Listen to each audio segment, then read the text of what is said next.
सुधांशु त्रिवेदी जी राष्ट्रीय प्रवक्ता सांसद भारतीय जनता पार्टी के हमारे साथ जुड़ गए हैं। तो सुखदेव भगत जी सांसद कांग्रेस पार्टी के तालियों के साथ अभिनंदन कीजिए। जो प्रॉपर्टी मैनेजमेंट है उसमें सरकार का इन्वॉल्वमेंट क्या ज्यादा बढ़ जाएगा? जो कलेक्टर हैं जो अपॉइंट होंगे गवर्नमेंट प्रॉपर्टी को देखने के लिए, समांतर जो जबरन पकड़ के जमीनें हड़पी जा रही है उसके लिए सरकार कानून ला रही है, तो आप इसका समर्थन क्यों नहीं कर रहे? नई संसद भवन की जो सवाल उठाया गया था वो असम के धुबरी से पूर्व सांसद बदरुद्दीन अजमल ने बोला था कि वहाँ जब मोदी जी मुसलमानों को कुछ भी देना चाहते हैं, उनका विकास करना चाहते हैं, तो इनके पेट में दर्द क्यों हो जाता है। जय हिंद दोस्तों, वंदे मातरम। आप सभी का इस डिबेट वीडियो में स्वागत है। आज की ये डिबेट वीडियो बहुत ही मजेदार होने वाली है, तो आप सभी लोग इस डिबेट वीडियो को शुरू से लेकर अंत तक जरूर देखें। इस डिबेट वीडियो में सुधांशु त्रिवेदी संघ अन्य कांग्रेस के प्रवक्ता से ऑडियंस ने क्या क्या सवाल पूछे वर्ग बिल के बारे में। इसके साथ ही अगर आप हमारे चैनल पर नए हैं तो आप हमें सब्सक्राइब करके सपोर्ट जरूर करिएगा। चलिए वीडियो शुरू करते हैं। सुधांशु त्रिवेदी जी, आप तो सदन में भी बोले, जरा यहाँ पर भी जो मौजूद जनता है वो आपको सुने, जरा समझाइए बिहार में कैसे मैनेज कीजिएगा। बार बार पासमानदा इसीलिए कह रहे थे क्या, क्योंकि 73% वहाँ पासमानदा मुस्लिम है। और मुस्लिम कनेक्शन एक और है, मोहम्मद जावेद कांग्रेस पार्टी के सांसद हैं, सुप्रीम कोर्ट पहुंच गए हैं दो सांसद, कैसे संभालिएगा? देखिए, पहली मजेदार बात यह है कि सुप्रीम कोर्ट कौन पहुंचे, एक कांग्रेस के सांसद और एक वो MIM। धुम धड़म लड़ैया रे, सबसे बड़े लड़ैया रे, सब जगह लड़ने के लिए जो तैयार बने रहते हैं। ये जानते क्या है, ये जो वक्फ बोर्ड का बिल है, ये एक ईमानदार मुसलमान के द्वारा ईमानदारी से अपने मजहब के नाम पे दी गई जमीन की होती हुई बेईमानी को देखने के कारण एक ईमानदार मुसलमान के दिल की कसक और कट्टरपंथी वोटों के जो ठेकेदार हैं उनके मन की ठसक के बीच में अब वो भली भांति समझ गया है कि ये जो भी ये कर रहे हैं ये वही है जो ठेकेदारी अपनी दिखाना चाहते हैं। और वो ठेकेदार cutting across the party line, उनका चेहरा बेनकाब हो रहा है। चाहे हमारे सहयोगी दल में भी हो तो ये अंदर से वही जो मानते थे मेरी ठेकेदारी है, मेरी झंडा बरदारी में चलते रहोगे। मैं एक बात कहना चाहता हूं, हम लोगों ने इतिहास में पढ़ा है, जमींदारी उन्मूलन एक्ट 1948 में आया था, जमींदारी खत्म हो गई। उसके बाद आचार्य विनोबा भावे ने भूदान आंदोलन चलाया था कि जो जमींदारों के पास जमीन थी वो दान करे ताकि गरीब लोगों को मिल सके। मगर आपने कभी सोचा कि गरीबों की जमीन लेके जमींदारों को मिल जाए? अगर ये हुआ तो 2013 के वक्फ एक्ट के द्वारा अगर विनोबा भावे ने भूदान आंदोलन चलाया था, जो गांधी के शिष्य थे, तो इन आधुनिक गांधियों के नेतृत्व में भू हड़प आंदोलन चल गया। जब मोदी जी मुसलमानों को कुछ भी देना चाहते हैं, उनका विकास करना चाहते हैं, तो इनके पेट में दर्द क्यों हो जाता है। जैसे ही 3 तलाक कानून आया था तो महिलाओं ने खुलकर वोट दी थी मोदी जी को। अब मुसलमानों के खिलाफ, मुसलमानों के पक्ष में वक्फ बोर्ड का जो कानून आ रहा है, ये इसमें मुसलमान बढ़कर चढ़ के हिस्सा ले। नहीं, मुसलमानों को मोदी जी ने कितने टिकट दिए इस चुनाव में, लोकसभा चुनाव में, ये बता दें आप। हमारे पेट में दर्द टिकट दे ना दे, हम वोट जरूर देंगे मोदी जी को। नहीं, आप दो, उसमें कोई दिक्कत नहीं है। वोट देंगे। देखिए, वोट तो आदमी का स्वतंत्र है, लेकिन हमारे पेट में दर्द तो तब होगा जब कुछ दे रहे हो। आप कह रहे हो कुछ देते हैं तो दर्द हो जाता है। जी, हमें भरोसा है, टिकट दिए, टिकट भी मिलेगा, टिकट भी मिलेगा, भरोसा है जी। अभी तो बता रहे थे कि स्कॉलरशिप खत्म कर दी, टिकट भी मिलेगा। मैं ये पूछना चाहता हूँ, अब सुधांशु जी से भी मेरा सवाल है कि मोदी जी हर चीज़ की गारंटी देते हैं पिछले चुनाव में, क्या सुधांशु जी इस बात की गारंटी देंगे कि हमारी मस्जिदों पर कोई परेशानी नहीं आएगी, मदरसों पर कोई परेशानी नहीं आएगी? क्या मुसलमान को इसका फ़ायदा होगा? क्योंकि मुझे उम्मीद है मोदी जी से कि इसका फ़ायदा तो होगा, पर सुधांशु जी से मैं गारंटी चाहता हूँ। नहीं, तिरपाल के ऑर्डर कर दिए हैं उन्होंने, तिरपाल लाएंगे और मस्जिद को कोई नुकसान नहीं होने। देखिए, मस्जिद हो या मदरसे, इस वक्फ बोर्ड के एक्ट में कहा गया जो मस्जिदें हैं, जो इमाम बाड़े हैं, जो दरगाहें हैं और जो कब्रिस्तान है, उनके ऊपर कोई प्रभाव नहीं पड़ेगा। और जिस चीज को ये लोग मुद्दा बनाते हैं वो भी मैं कहता हूं, हमारी सरकारों ने, योगी जी की सरकार आई, केवल इल्लीगल मदरसों पे कार्रवाई की थी। भाई इल्लीगल, अगर रजिस्ट्रेशन ही नहीं है तो गलत है ना। अगर रजिस्ट्रेशन दिखाओ कोई समस्या नहीं है। अभी तक तो जो प्रॉपर्टी है उसमें आधी अनरजिस्टर्ड है, तो फिर क्या कीजिएगा? हाँ, तो मैं बताता हूं कैसी कैसी है जिसको अपने में काउंट करने लगते हैं। ताजमहल पे दावा कर दिए थे, कहेंगे छीन लिया। संसद भवन पे दावा किए थे, छीन लिया। एयरपोर्ट पे दावा कर दिए, छीन लिया। फिर वो अंबानी जी के एंटीला पे दावा कर दिया, छीन लिया।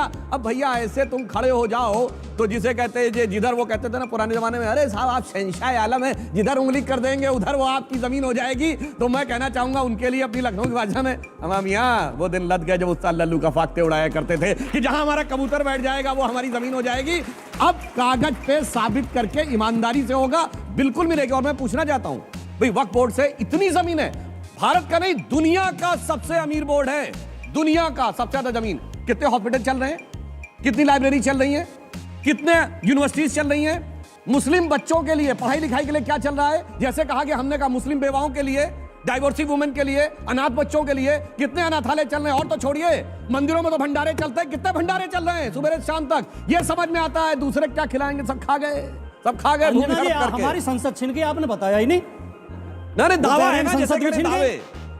हाँ, आपने न्यूज नहीं दिखाई, कब छिन गई? कब? बदरुद्दीन अजमल छिन कब गई? आपने कहा छिन गई और क्या वो छिन गई? मैंने नहीं वो कहेंगे छिन, मैंने जो कहा आप समझ नहीं पाए सर। इतना झूठ क्यों दावा बोलते हो? किया वो अपने में भी शर्माने लगता है, इतना झूठ बोलते हैं। सुनिए झूठ भी शर्माने भाटी जी, लगता है। शायद आप थोड़ा दूसरी तरफ आउट ऑफ कंसंट्रेशन हो गए। मैंने कहा जिन्होंने दावा किया संसद वो- में नहीं रख दी। अरे मेरी बात तो सुनिए, आप सुन नहीं पाए, कोई जाके पीछे सुन ले। मैंने कहा जब आप काउंट करेंगे तो सब दावों को काउंट कर लेंगे, और जब दावा खारिज हो गया कहेंगे छिन गई।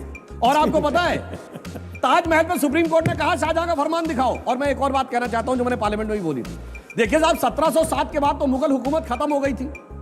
शाह आलम के जमाने तक आते आते, जो बहादुर शाह प्रथम के जमाने में लाहौर से लेकर कर्नाटक तक मराठे टैक्स वसूल रहे थे। शाह आलम के जमाने में कहावत है, सल्तनते शाह आलम दे लाल किले ते पालम, यानी लाल किले से आईजीआई एयरपोर्ट। तो भैया सब अंग्रेजों ने कैप्चर कर ली थी। तो अब अचानक 300 साल बैक में जाकर सूरत नगर निगम से लेकर लखनऊ तक वो फरमान वैलिड कैसे हो गए? जब हुकूमत ही नहीं थी तो वो निकल के कहां से आने लगे? 2-3 सवाल।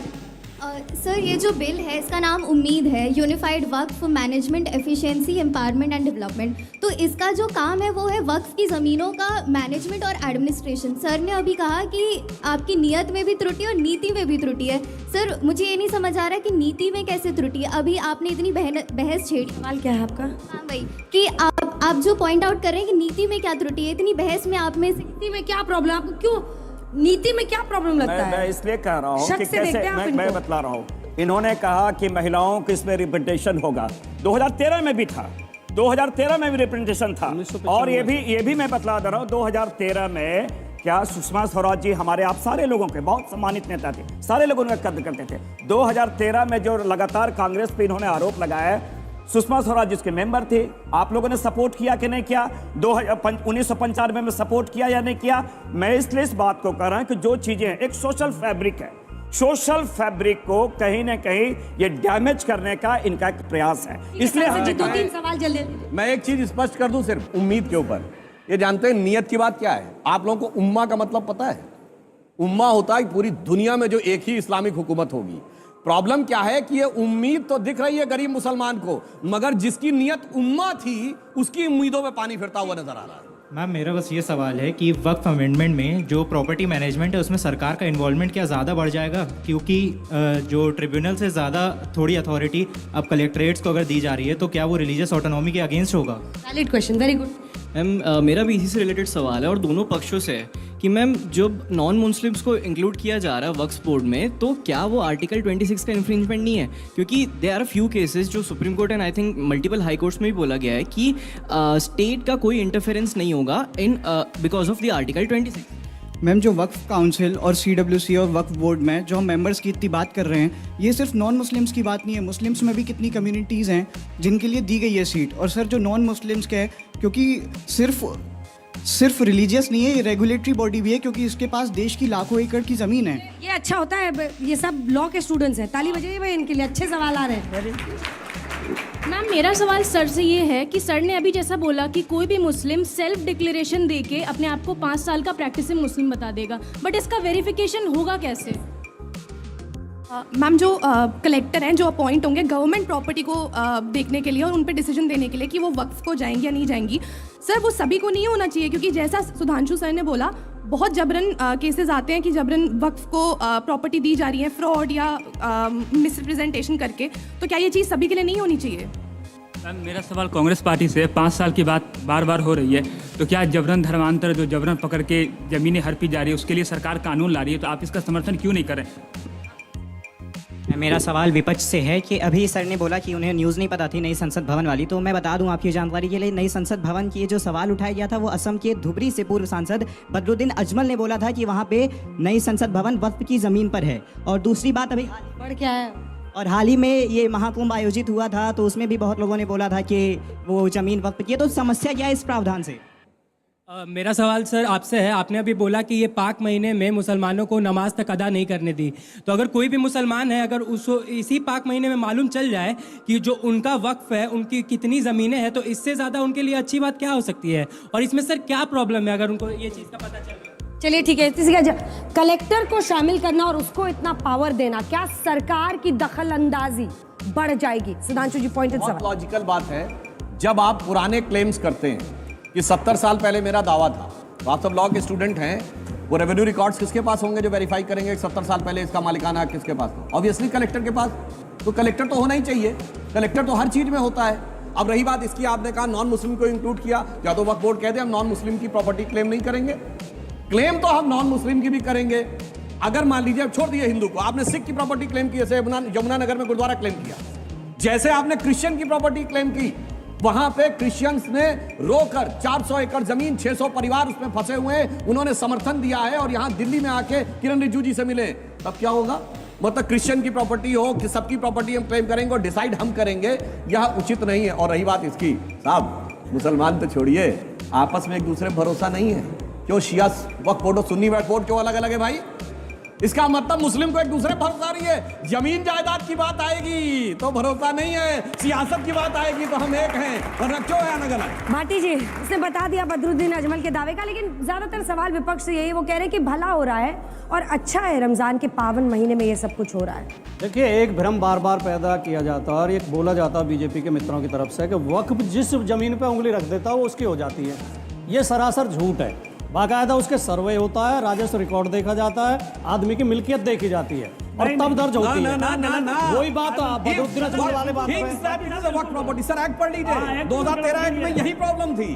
अगर उसे लगता है कि ये वक्त की प्रॉपर्टी है तो उसका क्लेम हो गया। अब दूसरा साबित करे कि नहीं है, वो पुरानी प्रॉपर्टी पे 2013 को जो वक्फ कर रहा है प्रॉपर्टी, मैं उसके लिए कह रहा हूं। यही प्रॉब्लम है सर। ये जो आपने कहा कि बदरुद्दीन अजमल ने कह दिया तो संसद उसकी हो थोड़ी गई, या उसने कुंभ की जमीन पर दावा किया किसी ने, ऐसे सिरफरे लोग चारों तरफ मिलते हैं, लेकिन उसके कहने से हो थोड़ी गई। हम ये कह रहे हैं, नहीं गलत है वो, उसके लिए हम जिम्मेदार थोड़ी, हम तो नहीं कह रहे, उसके लिए हम जिम्मेदार थोड़ी ना, उनका कहना है तनाव पैदा होता है, छीन गई।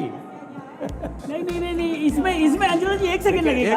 सेक्शन 40 है, सेक्शन 40, उसमें जरा 2 लाइन पढ़ लो, पता चल जाए कैसे वक्फ प्रॉपर्टी होती है। इसमें क्या लिखा हुआ है? द बोर्ड में itself collect information regarding any property which it has reason to believe to be the work property. उसे लगे कि है नहीं है तो हमने क्लेम कर दिया सर, यही हमारी है तो उनकी हो गई। हमने क्या किया? ये सेक्शन कपारे पे चढ़ा लिया था, कपारे पे चढ़ा लिया। 40 हमने हटा दिया। ये अब प्रोसेस ऑफ लॉ से होगी जो भी होगी, यही तो मेन जड़ है। कौन सा क्लॉज पढ़ रहे हैं आप?